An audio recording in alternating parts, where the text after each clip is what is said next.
Programa Um Toque de Deus. Oferecimento: Igreja Cristã da Trindade. Endereço: Avenida Fagundes Filho, número 55, ao lado da estação do metrô São Judas. Um Toque de Deus. Apresentação: Pastor Paulo Romeiro. Em nome de Jesus de Nazaré, Rei dos Reis e Senhor dos Senhores, começamos com muita satisfação mais um programa, Um Toque de Deus. Hoje estamos ao vivo aqui na Rádio Adore e é uma alegria muito grande, é um privilégio poder vir aqui e através dessa emissora a transmitir a palavra de Deus a todos vocês, queridos ouvintes, nossos irmãos e amigos do programa Um Toque de Deus. Eu sou muito grato ao Senhor nosso Deus pela equipe que Ele preparou hoje, bastante reduzida de fato, mas creio que o programa não perderá sua qualidade. Agradeço a Deus pelo Renato, que nos ajuda aí na engenharia do som, e também o Wagner Rocha Drigue. O Wagner está comigo aqui hoje, conhecido lá no nosso meio como Wagner da Fabiana. Então é uma alegria também ter o Wagner aqui para me dar esse apoio hoje. E os demais? Os demais estão viajando. Então tem o pastor André, sua esposa, tem também o Adriel, meu filho, a Ana Luísa, que nem todos conhecem, a Renata, a esposa do André. Eles estão no Mato Grosso, numa missão. Então eles foram lá fazer um trabalho relacionado lá com a obra de Deus. E um trabalho muito importante, né? Então chegaram ontem mesmo e já estão lá envolvidos nessa atividade que considero muito importante lá no Mato Grosso. E o Gilson fugiu. O Gilson viajou com a esposa e, é claro, está aproveitando aí este feriado. E faz muito bem, né? Faz muito bem.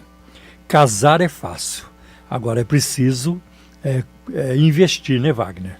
Muito cultivar o relacionamento, né? Muito. Então, Wagner, aproveitando, já que você já deu aí o ar da graça, vamos ouvir aí os seus cumprimentos. Amém, pastor. Um bom dia na graça e na paz de nosso Senhor Jesus Cristo. Muito feliz novamente por esta manhã ao qual o Senhor nos preparou para estarmos aqui reunidos para falar das coisas de Deus. Grato a Deus por essa oportunidade e louvo a Deus. Como sempre digo, a intenção do programa Um Toque de Deus é que você venha conhecer a Jesus Cristo como o único e suficiente Salvador da sua vida. Aproveitando o ensejo, pastor, quero aqui mandar um beijo para minha amada esposa Fabiana, para minhas filhas Giovana, Ana Luísa. Quero também aqui mandar um abraço para um ouvinte muito querido, é o Léo, viu, pastor? É o Léo, ele trabalha lá no condomínio onde eu moro, porteiro também. Tem ouvido aí assiduamente o programa. Um abraço para você, viu, Léo? Quero também mandar um abraço para os nossos irmãos em Cristo que congregam conosco na Igreja Cristã da Trindade. Preciosos e queridos irmãos que estão sempre conosco lá, né? Louvando, glorificando o nome do Senhor. Amém. As nossas demais sedes, onde também temos nossos queridos irmãos preciosos também, tementes a Deus, cultuando, louvando, glorificando o nome do Senhor Jesus Cristo. E torno a dizer, o alvo do programa é que você venha conhecer Jesus Cristo como o único e suficiente Salvador. E que temos uma manhã abençoada, um programa dirigido por Deus e pelo seu Espírito. Amém, pastor? Amém, Wagner. E hoje eu quero, antes de mais nada, antes de prosseguir, eu quero passar aqui uma notícia muito importante, que depois vamos repeti-la ao longo do programa, mas eu não quero esperar até para dar tempo do pessoal se preparar. Hoje, com a graça de Deus, nós vamos realizar o primeiro culto no novo salão lá em Perus, da Igreja Cristã da Trindade. Aleluia! Então, este culto será realizado às 19 horas, às 7 horas da noite. Eu estarei lá hoje à noite, pregando a palavra de Deus. E o salão fica na rua Ilídio Figueiredo, número 439, lá em Perus, perto da estação Perus, a estação do trem de Perus. E é muito fácil, é uma travessa daquela avenida principal lá. Eu não sei o nome dela, não me lembro, mas aquela avenida grande lá é uma travessa bem perto da estação do trem. Eu já fui lá e hoje irei de novo.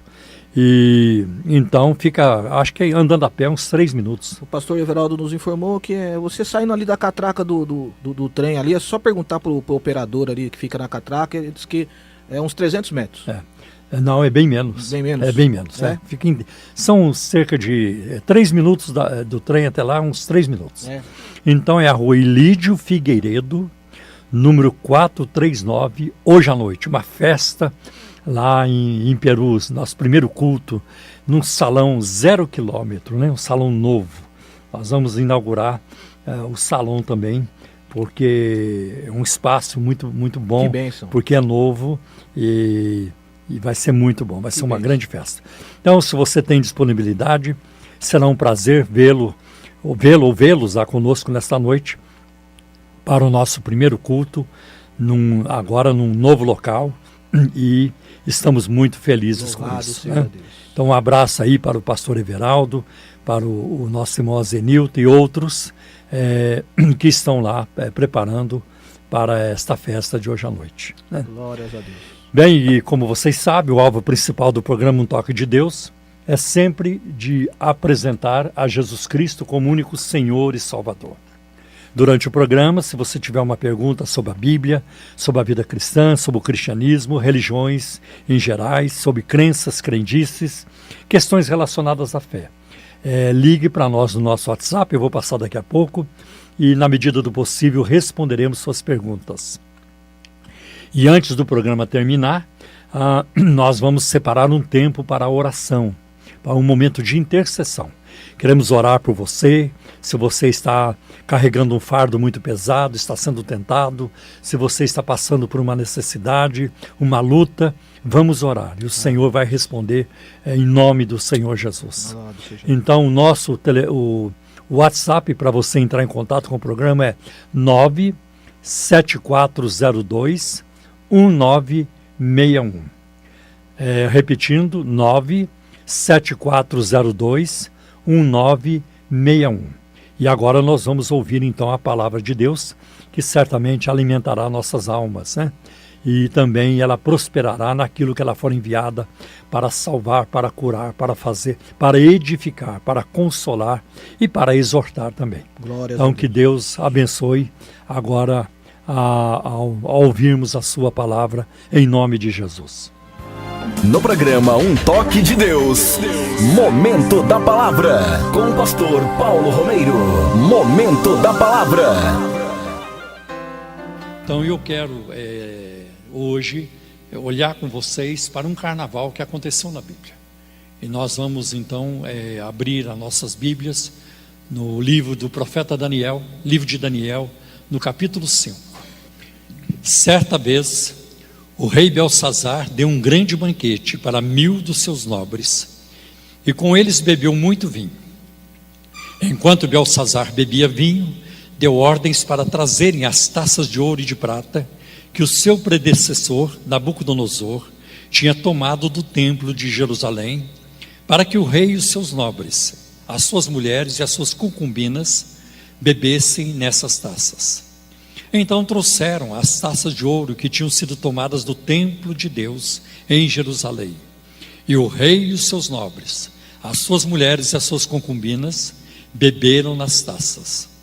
Enquanto bebiam o vinho, louvavam os deuses de ouro, de prata, de bronze, de ferro, de madeira e de pedra. Mas de repente apareceram dedos de mão humana, que começaram a escrever no reboco da parede, na parte mais iluminada do palácio real. O rei observou a mão enquanto ela escrevia. Seu rosto ficou pálido, e ele ficou tão assustado que os seus joelhos batiam um no outro e as suas pernas vacilaram.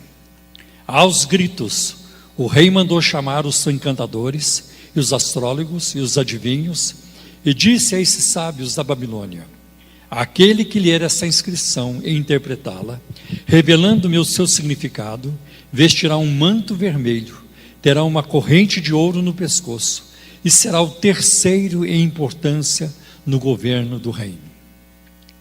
Todos os sábios do rei vieram, mas não conseguiram ler a inscrição nem dizer ao rei o seu significado. Diante disso, o rei Belsazar ficou ainda mais aterrorizado e o seu rosto mais pálido. Seus nobres estavam alarmados. Tendo a rainha ouvido os gritos do rei e dos seus nobres, entrou na sala do banquete e disse: ó rei, vive para sempre. Não fiques assustado e nem tão pálido. Existe um homem em teu reino que possui o espírito dos deuses, dos santos deuses. Na época do teu predecessor, verificou-se que ele era um iluminado e tinha inteligência e sabedoria como a dos deuses. O rei Nabucodonosor, teu predecessor, sim, o teu predecessor, o nomeou chefe dos magos, dos encantadores, dos astrólogos e dos adivinhos. Verificou-se que esse homem, Daniel, a quem o rei dera o nome de Beltesazar, tinha inteligência extraordinária e também a capacidade de interpretar sonhos e resolver enigmas e mistérios. Manda chamar Daniel, e ele te dará o significado da escrita. Assim Daniel foi levado à presença do rei, que lhe disse: você é Daniel, um dos exilados que meu pai, o rei, trouxe de Judá? Soube que o Espírito dos deuses está em você, e que você é um iluminado, e que tem inteligência e uma sabedoria fora do comum. Trouxeram os sábios e os encantadores à minha presença para lerem essa inscrição e me dizerem o seu significado. Porém, eles não conseguiram. Mas eu soube que você é capaz de dar interpretações e de resolver mistérios. Se você puder ler essa inscrição e dizer-me o que significa, você será vestido com um manto vermelho e terá uma corrente de ouro no pescoço, e será o terceiro em importância no governo do reino. Então Daniel respondeu ao rei: pode guardar os teus presentes para ti mesmo e dar as tuas recompensas a algum outro. No entanto, lerei a inscrição para o rei e lhe direi o seu significado. O rei foi a Nabucodonosor: ó rei, foi a Nabucodonosor, teu predecessor, que o Deus Altíssimo deu soberania, grandeza, glória e majestade.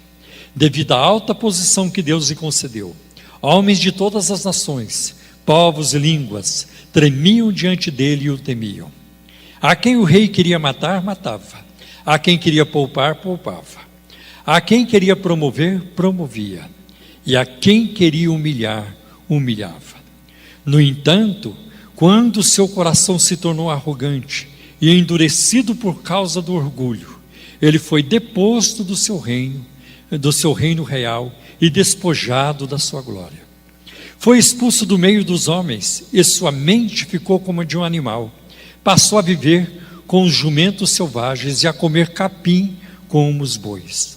E o seu corpo se molhava com o orvalho do céu, até reconhecer que o Deus Altíssimo domina sobre os reinos dos homens e coloca no poder a quem ele quer. Mas tu, Belsazar, seu sucessor, não te humilhaste, embora soubesses de tudo isso. Ao contrário, te exaltaste acima do Senhor dos céus. Mandaste trazer as taças do templo do Senhor, para que nelas bebessem tu, os teus nobres, as tuas mulheres e as tuas concubinas. Louvaste os deuses de prata, de ouro, de bronze, de ferro, de madeira e de pedra, que não podem ver, nem ouvir e nem entender. Mas não glorificaste o Deus que sustenta em suas mãos a tua vida e todos os teus caminhos. Por isso ele enviou a mão que escreveu as palavras da inscrição. Esta é a inscrição que foi feita: Mene, Mene, Tekel, Parsim, ou Tekel, Uparsim. E este é o significado dessas palavras. Mene, Deus contou os dias do teu reinado e determinou o seu fim. Tekel, foste pesado na balança e achado em falta. Pérez, eu só quero aqui acrescentar uma nota que Pérez é o singular de Parsim, porque muita gente olha no texto e diz: espera aí, tem alguma coisa errada aqui. Lá em Mene, Tekel, Parsim, agora que aparece Pérez é o singular de Parsim. Pérez, teu reino foi dividido e entregue aos medos e persas. Então, por ordem de Belsassar, vestiram Daniel com um manto vermelho, puseram-lhe uma corrente de ouro no pescoço e o proclamaram o terceira importância no governo do reino. Naquela mesma noite, Belsassar, rei dos babilônios, foi morto. Ele não morreu de morte morrida, como se diz lá em Minas Gerais. Ele morreu de morte matada, assim que eles falam. Não morreu de morte morrida, ele morreu de morte matada. Quer dizer, ele não morreu de forma natural, ele foi assassinado, ele foi morto. Então, foi morto, e Dario o Medo apoderou-se do reino com a idade de 62 anos. Quão pobre está a geração atual de crentes da Bíblia. 7 minutos e meio. Você lê um capítulo de 31 versículos. Tem capítulos maiores, é verdade, tem capítulos menores. Invista na leitura. Todos nós aqui vamos para a eternidade com a certeza de que pelo menos uma vez lemos o capítulo 5 de Daniel. Pelo menos isso. Pelo menos isso. Mas a Bíblia é para ser lida do começo ao fim. Belsassar significa Bel protege o rei. Bel era uma divindade, era um deus mitológico da Babilônia. Belsassar foi o último rei do Império Babilônico citado na Bíblia. Este nome aparece somente em Daniel no capítulo 5, onde é descrita a sua morte. Até recentemente havia um certo ceticismo quanto à historicidade de Daniel capítulo 5, pois não havia nenhuma prova escrita extra-bíblica que comprovasse a existência de um rei da Babilônia chamado Belsassar. Nos documentos remanescentes, o último rei é Nabonido, que não é mencionado na Bíblia. Entretanto, já é amplamente aceito que Belsassar era filho e co-regente de Nabonido. Aparentemente, Nabonido nunca concedeu uma autoridade total sobre o império a Belsassar, embora tenha se retirado para um palácio remoto e deixado seu filho no governo, na Babilônia, na capital do império. O que nós acabamos de ler, podemos chamar que foi o carnaval de Belsassar. Ele reuniu 1000 dos seus nobres, ele reuniu a nobreza da Babilônia para esta festa. E Deus nessa festa tratou com ele, como nós já lemos. E eu espero que Deus trate conosco hoje também, através dessa mensagem. Quando a festa começa, nós vamos ver os pecados de Belsassar. Primeiro, ele se embriagou. A primeira coisa que ele fez foi pedir para trazer os utensílios que pertenciam ao templo em Jerusalém, que Nabucodonosor tinha levado quando dominou Jerusalém e levou os judeus cativos. Ali nós vamos encontrar também no livro de Daniel alguns dos seus amigos muito destacados, que eram Sadraque, Mesaque e Abdênego, que também interagiram com o governo da Babilônia. E agora neste capítulo seus amigos não aparecem, a única pessoa a aparecer é Daniel. Então quando Belsassar manda trazer os vasos, as taças, os utensílios que foram retirados do templo em Jerusalém, que eram considerados muito sagrados, coisa separada para Deus, certamente os seus convidados olharam aquilo e disseram: o nosso rei, ele não é fraco não. O nosso rei não é fraco. O nosso rei é corajoso, porque ninguém quis fazer isso, mas ele chegou e fez. Veja a coragem de Belsassar, veja como ele é ousado, veja, o nosso rei é um homem corajoso. E aí ele começou a se embriagar, e ele levou outros a se embriagarem também. E vocês sabem, os efeitos do álcool são terríveis. O álcool enfraquece o raciocínio, o álcool corrompe a consciência, além de destruir a saúde das pessoas. O álcool torna a pessoa insolente, atrevida. O álcool faz isso, né? E não apenas ele se embriagou, mas ele também se tornou blasfemo. Ele profanou os vasos sagrados. Ele envolveu seus generais, mulheres e concubinas em tudo isso. E ele se tornou arrogante, orgulhoso. E a palavra de Deus ensina que o orgulho precede a ruína, a destruição. O orgulho precede a queda. Outra coisa que ele fez naquela festa, ele promoveu a idolatria, porque eles passaram a louvar os deuses de ouro, de prata, de bronze, de ferro, de madeira e de pedra. E ele fez isso deliberadamente, não porque ele não soubesse, mas porque ele queria fazer. Veja o juízo de Deus sobre Belsazar. Enquanto ele estava na festa, naquela blasfêmia toda, de repente apareceram dedos escrevendo numa parede. Na parede. E a Bíblia diz que aqueles dedos foram escrever na parte mais iluminada do palácio, na parte mais iluminada daquela sala de banquete, aonde todos poderiam ver. Foi que Deus escolheu para escrever a sua sentença. Isso significa que Deus não faz suas coisas escondidas, Deus faz as claras. Deus não precisa se esconder de ninguém. Deus não precisa disso e nunca fez isso. Então, na parte da parede mais iluminada, foi que Deus escolheu para colocar os seus dedos e escrever aquela sentença. E tudo que Deus precisou foi de uma parede. Aliás, Deus poderia até ter agido diferente. Em vez de escrever, em vez de chamar Daniel, já matasse ele ali por ali. Não, mas Deus fez aquilo de uma forma didática, para dar uma lição aquela noite e para dar uma lição a nós, porque Deus queria ensinar algumas coisas para aquele povo na Babilônia. Veja, o rei, ele começou a observar enquanto a mão escrevia, os dedos escreviam, e certamente um cutucando o outro, olha lá, e todo mundo pararam de beber, colocaram seus copos, suas taças em cima da mesa e começaram a observar. Mas não foi só isso, não foi apenas observar, mas o efeito daquela visão, daquilo que estava sendo feito, e foi assim terrível. Primeiro, o rosto do rei ficou pálido. Ele que era tão corajoso, ele empalideceu. E de tão assustados, os seus joelhos batiam um no outro.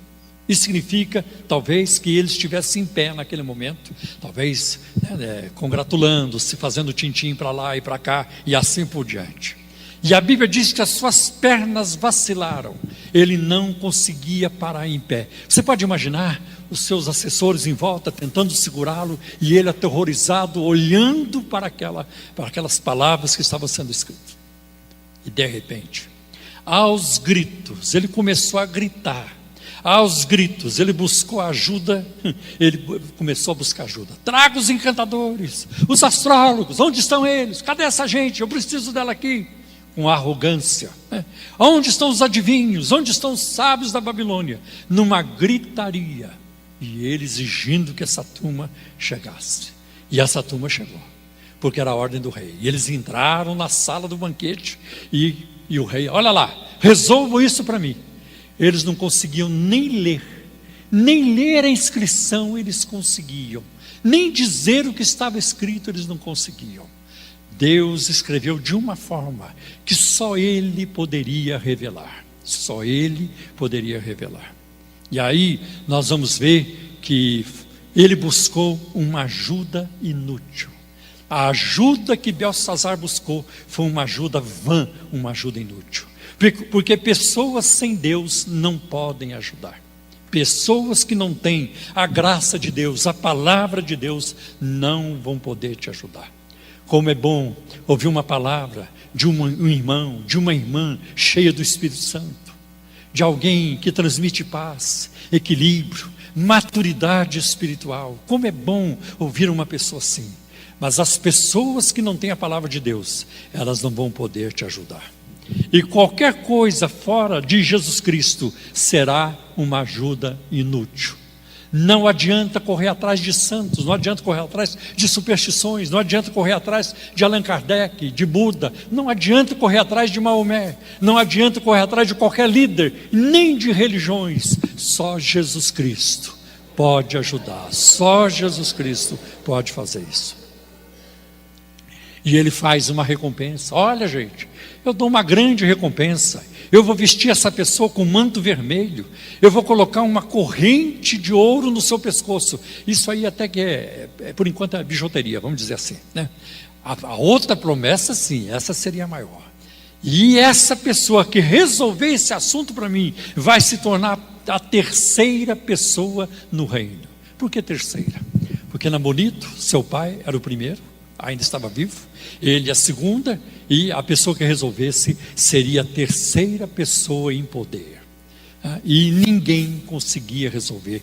Perder uma loteria, sei lá, acumulada, muito acumulada, e assim por diante, não tem como calcular isso. Ninguém. O rei ficou mais aterrorizado ainda, mais pálido ainda. E outra, os seus nobres ficaram alarmados. O pânico tomou conta daquela gente. A mão estava lá, a inscrição estava lá, as letras estavam lá, e o povo estava como que atônito. Foi desse jeito. E no meio de tudo aquilo, aquela gritaria, aquele pânico, a rainha, provavelmente a rainha mãe, ela ouviu e ela chegou. E quando ela ficou sabendo, logo na entrada, vai ver que alguém comunicou: o que está acontecendo? Aconteceu uma coisa aqui que nós nunca vimos na nossa vida. Apareceu uma mão escrevendo lá na parede, escreveu aquelas coisas lá, e está todo mundo sem chão aqui, nós perdemos o nosso chão. Aí a rainha se lembrou: eu conheço alguém, eu conheço uma pessoa. Ela pensou, e com aquela lembrança ela foi até Belsazar. Ó rei, tem um homem no teu reino em que há o espírito dos deuses santos. Na época, quando seu pai ainda era rei, e seu pai o nomeou como líder, né, dos astrólogos, dos adivinhos, dos sábios e tudo isso, porque ele resolve. Daniel resolve, ele explica sonhos, ele interpreta sonhos e tudo isso. E ela foi dando o currículo de Daniel. Então foi isso. Interessante como Deus se lembra dos seus filhos. Deus fez com que Daniel fosse lembrado. Lá no Egito aconteceu a mesma coisa com José, lá na cadeia, lá no cárcere, hein? E ele pediu que o copeiro que fosse de novo entregar o copo na mão do faraó, que falasse dele para o faraó, e o copeiro se esqueceu de José. Mas Deus não. Teve um momento que se lembraram de José. José, ele interpreta sonhos. Deus se lembra das pessoas. Deus se lembra de nós. Aliás, Deus nunca se esquece de nós. Deus nunca se esqueceu de José no Egito. Deus nunca se esqueceu de Daniel na Babilônia. Deus sabia o que estava fazendo. E aí a ordem foi: busque esse homem. E quando chegaram lá, falaram com Daniel: está acontecendo isso, isso, isso, e o rei te chama apressadamente. E Daniel foi. Daniel já era idoso nessa época, e eu imagino este homem, né, com uma roupa longa, uma barba longa, cabelos brancos, uma barba branca, entrando no palácio, entrando no banquete, e ele entrando, e todos os olhares se voltando para ele. E quando ele entra, e ele vê a inscrição, e pode ser que ele tenha pensado: o meu Deus passou por aqui, o meu Deus esteve aqui. E ele foi em frente. Aí o rei começa a falar com ele: está vendo? Eu chamei você para você resolver isso para nós. Então a rainha mencionou o seu passado de qualidades e tudo isso, né? Outra coisa, e quando Daniel confronta Belsazar, ele mostra para Belsazar que ele havia se esquecido do juízo de Deus sobre Nabucodonosor, e que Belsazar sabia de tudo, como está lá no versículo 21, 22. E você sabe de tudo isso. Você sabe que Nabucodonosor, ele passou por um juízo de Deus, que ele foi muito arrogante. Deus o exaltou, mas ele não reconheceu a Deus, e por isso ele sofreu de uma esquizofrenia, né? de uma perturbação mental tão forte, que ele foi viver no campo, no meio dos animais, como se ele fosse um animal também, comendo capim e o orvalho caindo sobre o seu corpo. E ele passou por isso por um tempo. E depois de um tempo, quando Deus suspendeu o castigo sobre Nabucodonosor, ele reconheceu que o Senhor é Deus. Belsazar, você sabia disso, você sabe disso, e você não se preocupou em glorificar a Deus. Essa foi a mensagem de Daniel, né? E você tratou Deus com arrogância, como está no versículo 23. Olha o que diz Provérbios 16, 18. A soberba precede a ruína, e o espírito arrogante vem antes da queda. Não tem nada mais abominável diante de Deus do que o orgulho e a arrogância. A Bíblia diz que Deus dá graça aos humildes, mas Ele resiste aos soberbos. Não tem como você ser correspondido por Deus na arrogância. Não tem como você desprezar o próximo, pensar que é o tal, usar um cargo político ou eclesiástico para você se sobressair e para você achar que é o tal. Não tem como você ter uma relação com Deus nisso. Por quê? Porque Deus é humilde. Nosso Deus é um Deus humilde. Ele é tão humilde que Ele não fica colocando placas na natureza. Não tem uma placa lá na beira do rio, gentileza do Todo-Poderoso. Não tem uma placa numa árvore, gentileza do Todo-Poderoso. Não tem uma placa na nuvem, gentileza do Todo-Poderoso. Deus é um Deus abscônditos, Ele é um Deus invisível, mas Ele é real. Nossos olhos não veem, não contemplam, mas nós sabemos da realidade da sua existência. Glória a Deus. A Bíblia diz em Gálatas 6, versículos 7 e 8: não se deixe enganar, de Deus não se zomba, pois o que o homem semear, isso também colherá. Quem semeia para a sua carne, da carne colherá destruição. Mas quem semeia para o Espírito, do Espírito colherá vida eterna. Se você investe só na carne, lembre-se que a carne vai apodrecer. A carne vai apodrecer. Tanto que a palavra cadáver vem do latim, significa carne dada aos vermes. Nossos corpos são isso. Lutero uma vez disse isso: eu sou um saco de vermes. Nós somos, os vermes já estão dentro de nós, esperando o momento de começar a se deliciar com aquilo que nós somos para eles. É mais ou menos isso, com aquilo que nós somos para eles. Nós seremos um banquete para eles.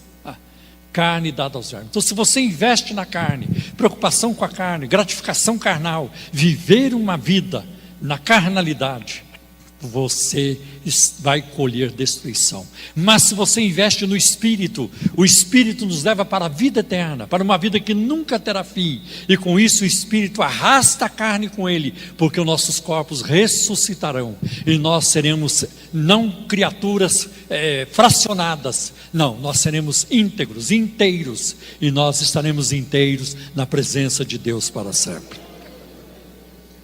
Deus pesou a mão sobre Belsazar, e Deus fez isso ao longo da história. Deus fez assim na Torre de Babel. Deus fez isso no dilúvio. Foi assim que Deus agiu em Sodoma e Gomorra, quando mandou uma destruição para aquele lugar. Foi assim com o faraó no Egito. Ele também foi arrogante, muito arrogante. Deus o dobrou, Deus o nocauteou, e por fim Deus o enterrou no fundo do mar, lá com o seu exército, com suas armas poderosas, com seus carros e cavalos, e ele atrás de um povo praticamente indefeso, saindo do cativeiro. O que eles tinham construído? O que eles podiam levar? Eles não tinham como resistir, mas eles tinham o Deus de Israel, que tinha um profeta no meio deles chamado Moisés. E quando Deus disse para ele: Moisés, por que você clama a mim? Você está com medo do exército? Moisés, diga ao povo que marcha. E Deus abriu o mar. Esse é o nosso Deus, não é outro. Nós não temos outro Deus. Nosso Deus é o Deus da Bíblia, é o Deus de Gênesis 1:1. No princípio criou Deus os céus e a terra. É o Deus de Adão e Eva, é o Deus de Abel. O nosso Deus é o Deus de Abraão, de Isaac e de Jacó. É o Deus dos profetas, dos apóstolos. Deus de nosso Senhor e Salvador Jesus Cristo, a quem seguimos, a quem entregamos nossas vidas, e em quem temos a redenção, isto é, a vida eterna. Isso é maravilhoso, isso é maravilhoso. Glória a Deus.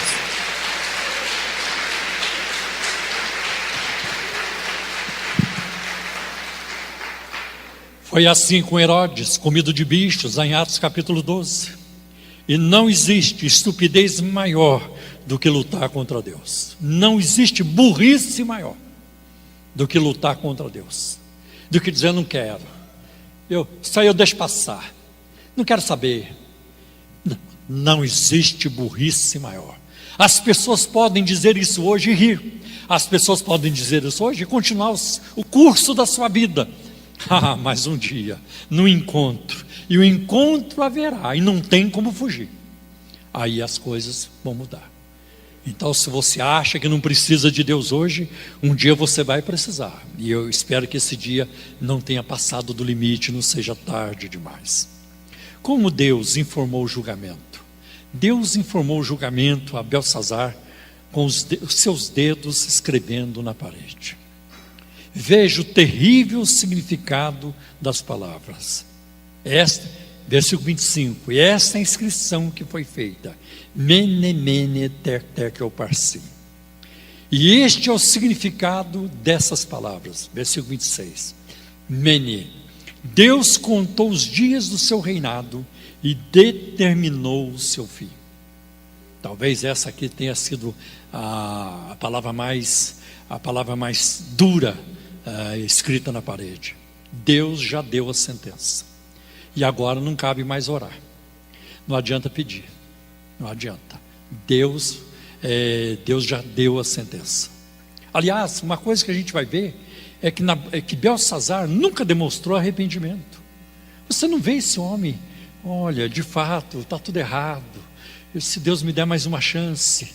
Não há essa postura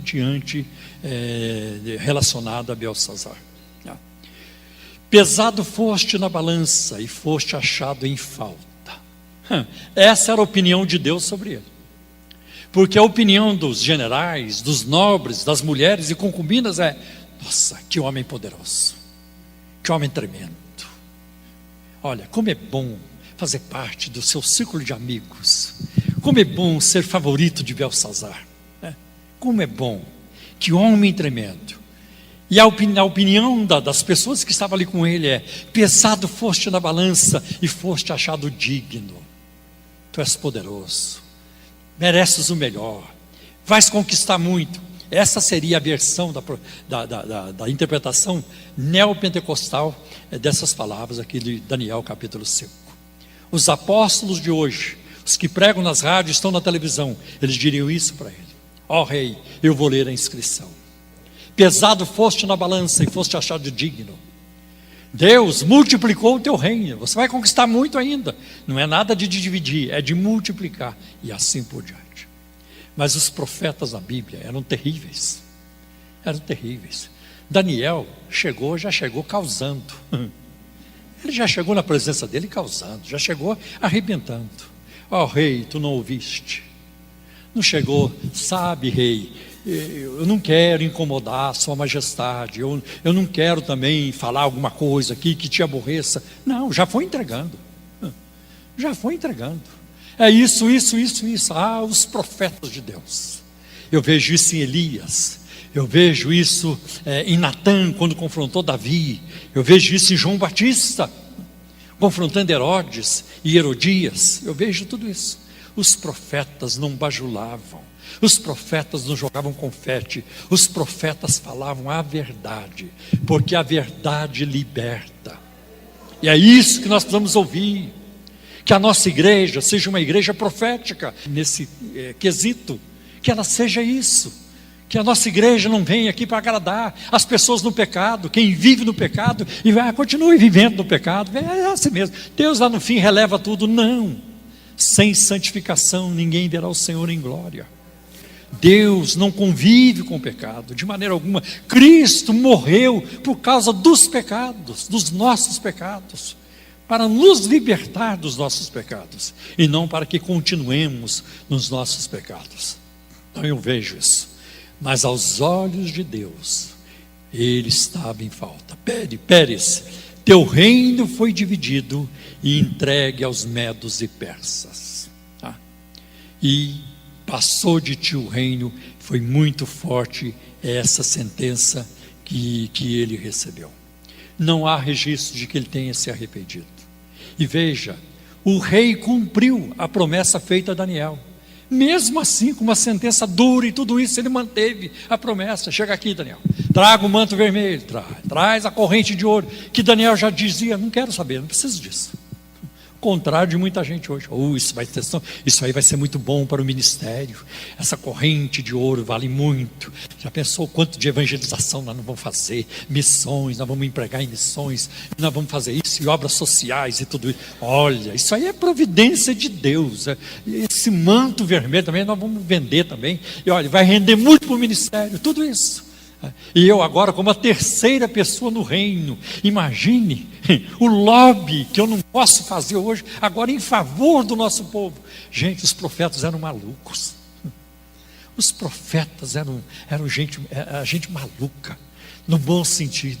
Que coisa tremenda. E eu vejo Daniel vestido com aquele manto vermelho, meio assim, se sentindo mal com aquilo, né? Para que eu preciso disso? Aquela corrente caríssima no pescoço pendurada, né? Já com o título de terceiro homem no reino. Eu vejo que ele vai chegando em casa, já vai arrancando tudo. Não preciso disso, não preciso. É aquele, pastor. Você e eu precisamos só de Jesus. Nós precisamos de Jesus. Nós não precisamos digamos assim, do louvor do mundo, da aprovação do mundo. Nós precisamos do aplauso do céu. É Jesus. Queremos ouvir, saber que nós estamos agradando a Deus. O que começou como uma festa, como um carnaval, terminou em morte, destruição e grande derrota. Assim também funcionam os carnavais no Brasil. O número de doenças sexualmente transmissíveis, as traições, os lares divididos, o aumento de divórcio, a embriaguez, acidente, se bem que acontece acidente em tudo quanto é feriado, mas no carnaval parece que aumenta mais ainda, a irresponsabilidade, tudo isso, o atrevimento da festa, tudo isso é uma grande colheita e não tem como. Parece-me que durante o carnaval se semeia muito mais, mas a colheita também é muito mais pesada. Naquela mesma noite, Belsazar, rei dos babilônios, foi morto, e Dario Medo apoderou-se do reino com a idade de 62 anos. Não há esperança genuína fora de Cristo. Sem Jesus não há esperança, não há futuro, não há um bom futuro. Amém, meus irmãos?